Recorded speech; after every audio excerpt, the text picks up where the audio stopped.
hoy les voy a hablar sobre pacientes sistémicamente comprometidos. Mi grupo está conformado por Camila García, Claudia Escalante, Lizeth Dayana López, Mariana Ñuces, Maura Villa y quien les habla, Lizeth Camila Gutiérrez. El paciente sistémicamente comprometido se clasifica en ASA 1, ASA 2, ASA 3, ASA 4, ASA 5 y ASA 6. El ASA 1 lo clasifica como un paciente sano. El ASA 2 son pacientes con alguna alteración sistémica leve o moderada que no produce incapacidad o limitación funcional. En este grupo tenemos la hipertensión controlada, la anemia, el tabaquismo, la diabetes controlada, el asma, el embarazo, la obesidad. Y aquí entran lo que son los menores de 1 año y los mayores de 70 años.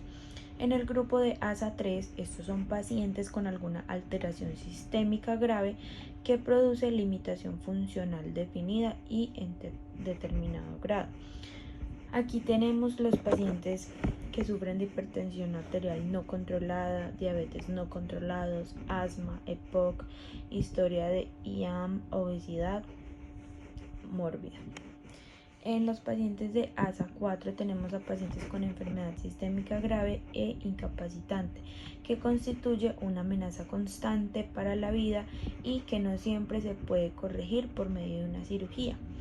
En este grupo tenemos las personas que padecen de angor inestable, insuficiencia respiratoria, insuficiencia cardíaca global, hepatopatías o insuficiencia renal. En el ASA 5 tenemos a pacientes terminales o moribundos con unas expectativas de supervivencia no superiores a 24 horas con o sin tratamiento quirúrgico. Y en el ASA 6 tenemos a pacientes con muerte cerebral. Yo les voy a hablar sobre las enfermedades del sistema nervioso central y pues cómo manejamos a estos pacientes en el consultorio odontológico. Entonces pues aquí tenemos lo que son las ausencias típicas, la epilepsia psicomotora y la jacksoniana. Esto pues son un tipo de convulsiones que se generan a nivel del sistema nervioso central debido a la actividad eléctrica anormal en el cerebro. Las convulsiones son el resultado de la hiperactividad cerebral y las ausencias típicas ocurren con mayor frecuencia en personas menores de 20 años, generalmente ocurre en niños entre los 4 y los 12 años.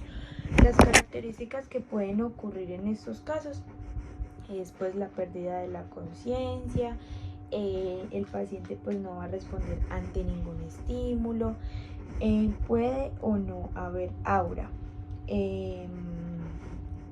Ahí muchas veces presentan espasmos musculares, muchas veces presentan mordedura de lengua, inconsciencia o conducta rara o violenta.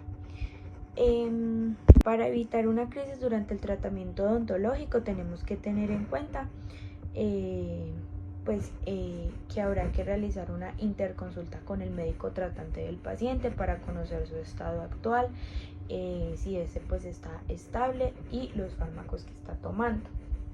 Se debe de posponer si el paciente tuvo una crisis recientemente o si se ha suspendido la medicación. Se debe de citar a primera hora, evitar demoras y aparte de eso pues no generarle como ningún estrés al paciente. Se debe de realizar una excelente planificación del tratamiento. Por ejemplo, el ácido valproico puede prolongar el tiempo de la coagulación, entonces pues esto es muy importante y por lo cual se le deben de solicitar al paciente exámenes de laboratorio antes de someterlo ante cualquier cirugía. Se debe de conseguir una adecuada analgesia debido a que pues puede haber una interacción entre los medicamentos que está tomando el paciente con los analgésicos.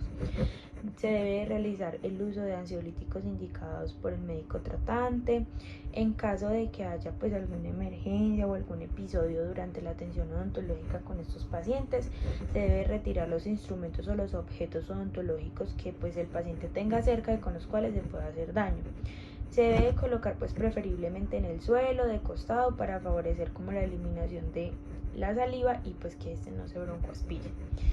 No se debe de interferir en los movimientos que tenga el paciente, se debe mantener la vía aérea permeable, se debe de evitar pues que se golpee la cabeza o alguna de sus extremidades y pues se debe sostener con fuerza.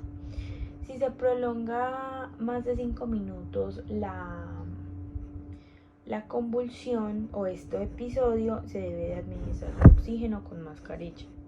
Las manifestaciones bucales que presentan estos pacientes es el agrandamiento gingival, lo cual es el aumento exagerado y deformado del volumen de la encía, que se asocia principalmente al uso de algunos fármacos, tales como lo son los anticonvulsivos, como la fenitoína y dilatin.